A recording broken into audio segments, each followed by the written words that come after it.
Hey everybody, Zeidoktor here with Typical Manga Fan, and this episode of the Typical Manga Review is dedicated to Attack on Titan, Chapter 78, Descent.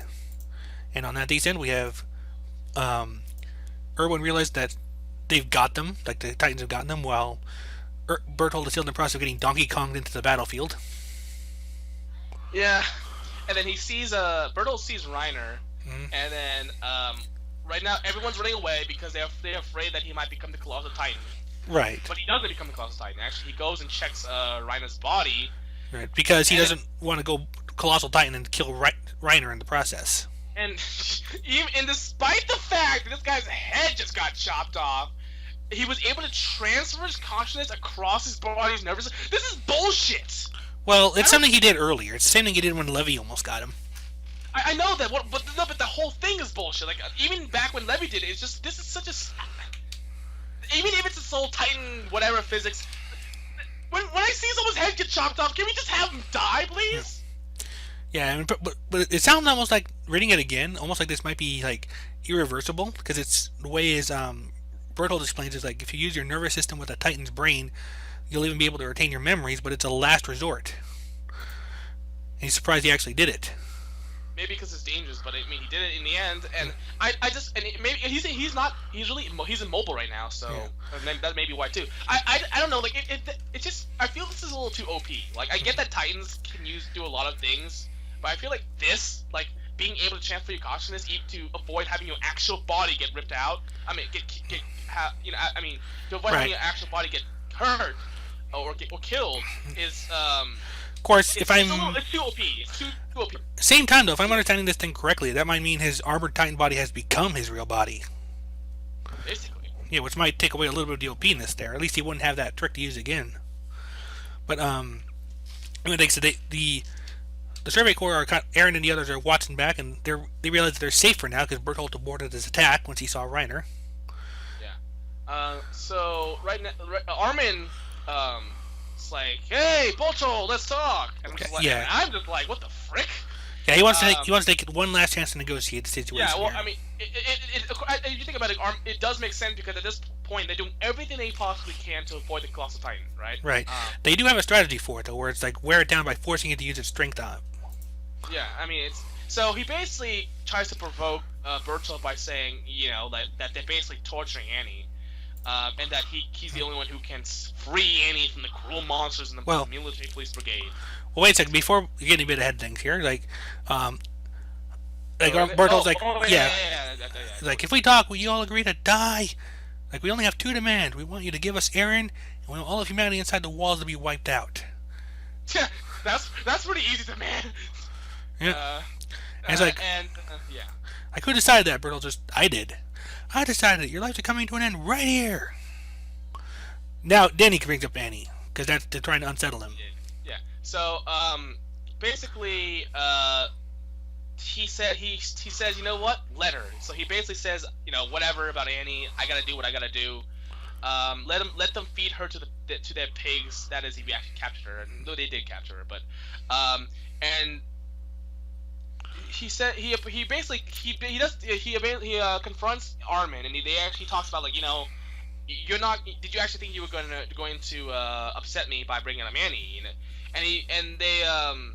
So Eren is still back there because they're at a disadvantage, so Eren has to stay back. Yeah, Erwin is telling him like stay back. Is that Erwin or? No, Eren. I was saying Eren. Eren. Well, yeah, but on his shoulder. Oh, that is John. Oh, John. Okay, I was like, threw me off for a minute there. Yeah. So basically, Bertolt's like, look, you're just trying to surround me with soldiers, and then the others are trying to kill Reiner. Like, I know what you're doing. And then they talk about, he talks about why he agreed to talk, and he remembers Marco, and then he basically says, look, I was always whining, and I was always begging for mercy. No, never mind. I thought that when I appeared, you might start whining and begging for mercy again, but it looks like you're fine now. You're all cherished friends, and you're really trying to kill us. It's like, and Armin asks, is that because we're descendants of devils? Oh no, none of you have done anything wrong, and you're not devils. It's just that you all have to die. There's nothing you can do now. That's just a weird. Okay, I understand why that this is obviously in the chapter, but it's just weird actually reading it and saying it out loud. Yeah, with Bertold and sets. Fortunately, Mikasa seems to agree because that's when she chooses to attack Yeah, and then and gets Bertold. his ear in the process. Yeah, well, he can regenerate. So Bertold gets away, tries to attack Armin, doesn't work, and then he goes tries to rescue Reiner, and then they talk about do you think he's going to become the Colosso, and then they discuss some tactics, and then they also discuss the fact that Bertold is like a different person. He's not as weak-willed as he used to be. And that Yeah. seems like he's different now. And they'll explain that more later. So basically, everyone's trying to attack the Armor Titan, and it turns out that the Armor Titan has Turned onto his kept his back. back. And Reiner himself from the potential of the blast. That's so I actually just kind of realized just now Bertold was stalling too. Yeah. He's trying to stall to Um, give him time to move. yeah. So basically, Bertolt has this inner monologue about how he was always he doesn't like right now he's not scared, and that he can see everything around him, and that he's okay with any outcome. He's basically become a little bit of an nihilist, really. Yeah, it's And like I feel like any outcome would be acceptable. That's yeah, right. so No one's at yeah, fault here. Nothing could have made a difference. Not when the world is this cruel of a place. it seems like he's like I guess what I know is that probably what I guess is that the Titans, the Titan shifters, his village, believe that that for whatever reason humanity is a danger to the world, Mm-hmm. and that they must be killed, not because of the people as in the individuals, which is what he meant by saying, look, you're not bad people. It's just that if I let you go, then maybe something bigger, worse might happen because of an unintentional doing of humanity itself. Yep. Um, but And so he goes up and then of course then Hanj sees that, and then you see the blinding flash of light. well, And with of Bertold basically going nuclear. not Boltold. It was. Oh no, yeah, right, you're right. I was about to say Reiner for some reason. No, no. I was thinking you meant Reiner. Well, remember I got that mixed up too, so I can't say. Yeah. So you could hear me just starting to shake because I'm not enjoying this right now. Because of Uh, because of the pencil that Hanze just got killed. Yeah, so explosion happens. Colossal Titan appears. Everyone sees, and everyone's like, "What about Hanj?" And they say that she was like right next to him, so they're probably dead. And we see the Colossal Titan look back, as well as Reiner, basically being really connected with his Titan. His head is actually reforming within the Titan, the Armor Titan. So now we have the Colossal Titan to worry about, as well as the Armor Titan regenerating. Oh, okay, is that what that was? That threw me off for a bit too. But yeah, you're right. He is regenerating now. Okay. Yeah. Nah, So maybe I was wrong about how. I didn't realize that. So that maybe I was wrong about the whole making the Titan body his body thing. It's like they realizing that could they. John wonders if that means that they're the only ones who actually survived, and that's where we start off with the Armored Titans. That's where we end off, rather. I'm a little upset that Rhino survived. Because you know what? If Hanja's gonna die, at least take out the Armor Titan. Yep. Why do we? Okay, so obviously I'm upset because Hanja's one of my favorite characters. Yep. And this is the second damn time that she was at death's door. Okay. The first This one didn't during happen the before. was the first time was during the invasion of the King Titan base, right? Yeah. What the frick? Okay, so she's not. It's not confirmed that she's dead, and maybe the fact that not showing a body is a good thing. But at this point, this is such a dick thing to put on a cliffhanger for us. And yeah, and then of course, Jan says, "Could we be the only ones who survived?" And the Titans are basically regenerating, and they're ready to attack. Reiner is regenerating his head, so that whole thing could have been for nothing, really. Right. Okay, so I guess the big thing that we got out of this chapter is the fact that Bertold had character development, because he was very weak-willed back then, and now he's like strong. Like they think I don't know if he's really strong-willed. He's like he's at the point where he just doesn't care anymore. Almost. Well, I think he's more decisive, whatever. Because I remember when Shadis, whatever how you say his name, when he evaluated Bertold, he said this guy like lacked determination or like will or whatever, something along those lines. Yeah. So now Bertold's at that point where he's like, you know what? At this point, I gotta do what I gotta do. The world's a scroll place, and I can't be the way I was. I can't be indecisive. I can't be weak-willed or whatever Shadow said he was, and therefore he has basically gone through character development. And character development in itself, even for villains, is always good, right? So, but here's the problem: is this is always tricky when you do have character development with villains, especially this type of character development. Is you still have to show why the heroes deserve to win over these guys, right? That's the tricky part. Like, now that Bertolt has basically become a stronger character, how does everyone react to this? How do they still overcome this guy? Right. Because they did have a plan, but if they've lost a lot of their people, that may not be possible now. Yeah, I would kill off John, Connie, and Armin. I like Armin, but even I would kill him off just to get Pound's back. Honestly, at this point, I kind of don't want to talk about the chapter because I'm still really pissed off with the Ponch thing. Yeah. Is there anything else you want to say? No, like I said, the only thing I'm wondering now is like just what they'll do, especially if Reiner is regenerating and getting ready to come back into battle. And I wonder what's going to happen with Levi and the Beast Titan. We haven't seen any of them at all. Oh yeah, and I was just about to mention the Beast Titan. Yeah, like, we still have the Beast Titan. There's now the Colossal Titan, and there's the Armor Titan. So, and the more minor and the regular Titan army that's been called along too. I'm not gonna lie. I'm actually kind of annoyed that they're doing this. They're kind of putting the the Bertolt Annie dynamic. I mean, it's kind of like, did we ever get that? I mean, did I miss that? Yeah, that does seem like it kind of came in there unexpectedly, but maybe we were just forgetting it. So like this whole just what? Maybe we were just forgetting it. I mean, I didn't remember that at all. I mean, they talked about it last chapter, but that was like the first time it ever came up. So I was like, wait, this came out of nowhere. And now it was a big part in this chapter because this is what Armin used to provoke him. Meaning that, so they knew about it apparently. Yeah, they knew about it. Yeah, apparently, or maybe you would think he was just like a friend, but I think Armin knows something a little more about that. Like he actually does care more about Annie than a typical like platonically, which is kind of annoying to me because. I hate shipping in general because it's like let's get like this. That's not the story's about. But it's not really shipping if it's like mentioned in story, but still. Well, I mean, it's not. Shipping. The shipping definition kind of changes a lot. Is it canon shipping? Is it as far as I'm concerned, shipping means when it's the fans doing it. Okay, well, yeah. I mean, I see shipping as a little different. I see it's both. I see whether or not the fans do it. It's just like putting two people together. I don't like the fact that it came out of nowhere. Like we're supposed to get invested into this type of dynamic, and yet it just happened like last chapter. So when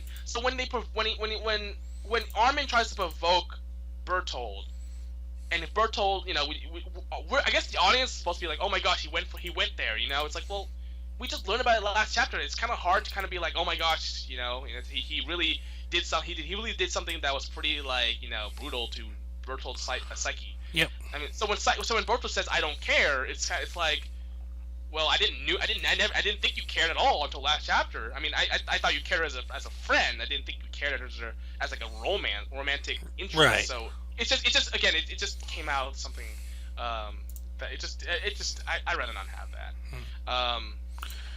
And of course Eren has a lot of trouble. I don't know how they could handle this. I mean, Levi and Mikasa. Okay, so Sasha, you better let's get Sasha out of here, okay? I mean, Mikasa has to be in the front lines, but let's get Sasha out of here because we've supposedly lost one. Let's not lose another. Yeah, we need someone for the lighter moments. I mean, it really is though. Like, I mean, of course you want to show that not everyone has plot armor. Yeah. At the same time, let's not give plot armor let's not take it away from the people who actually makes it fun. Like it's not even that I want characters because I like them. Well, I mean, I like these characters because they make the manga interesting on a variety type of thing. Like you have the very serious characters and you have the funny characters. I get that sometimes the innocent ones die. I get right. That, but if you do it too much, and at the end of the day, it's just you're just left with these. There's a balance to it. Yeah, exactly. You just left with these stoic guys who don't make you laugh, and you're just like, well, I get the message. Everyone dies. except these guys, except for the really asshole ones. Okay, life sucks. Why should I be, like how? But it needs to keep me invested. I don't know. I'm just really pissed off about the Hange thing. I mean, I thought we were in the clear. Because there's this thing where like if you were almost dead one time, you're safe for at least another 10 chapters.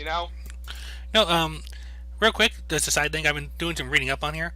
It doesn't say specifically when, but it does point out on TV tropes at least. It points out that there is one previous time where Armin taunted him about Annie being tortured and got him raging. So that might be why he tried it here. Oh yeah, so apparently they implied it. I guess they implied something. I don't know. Yeah.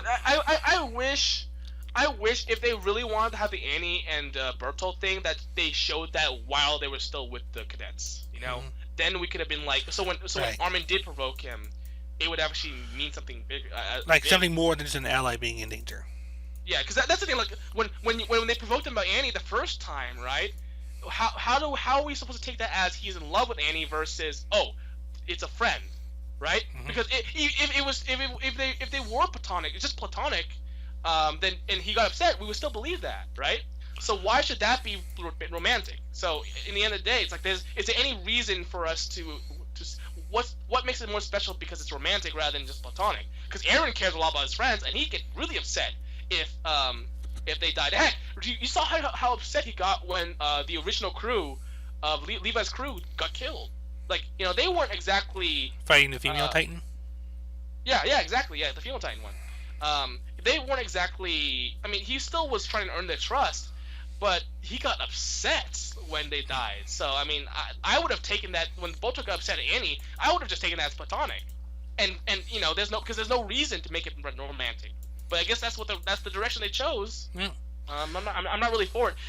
Speaking of which, I actually heard in an interview from the and this was actually said by the anime production staff. Oh yeah. That apparently Annie, I don't know if I mentioned this before, but apparently Annie and Aaron have romantic feelings for each other.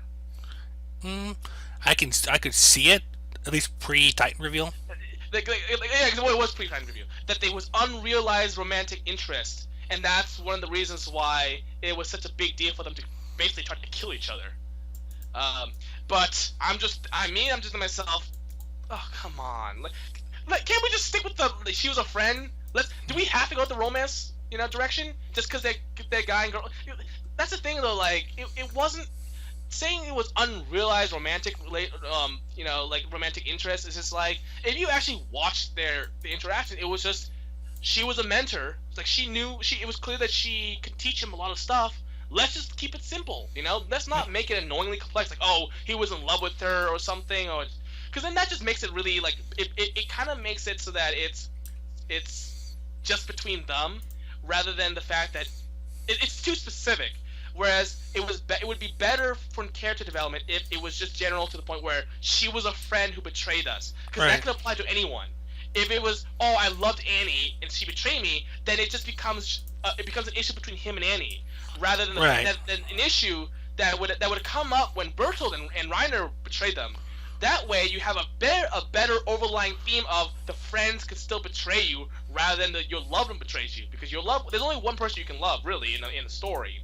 Unless you're, like in this type of story. So it's just better for to have a more general theme of betrayal from friends rather than a betrayal from a romantic love interest. Or that's redundant. Especially with all the tension, the kind of setting up they did with Aaron and Historia later. Yeah, I mean, yeah. That's all I have to say. I'm still upset with the Hange thing. Well, like I said, there's a slim possibility she might not have been killed, but we'll see about that next month. I'm totally fine with her being like paralyzed. I mean, I said that last time. Like, I'm totally fine with her being paralyzed. Just have her be alive. I'm sure she'd be just as hyper. Yep, I can even see her maybe making 3D gear she could use without needing her legs. Yeah, or arms. Yeah, yeah.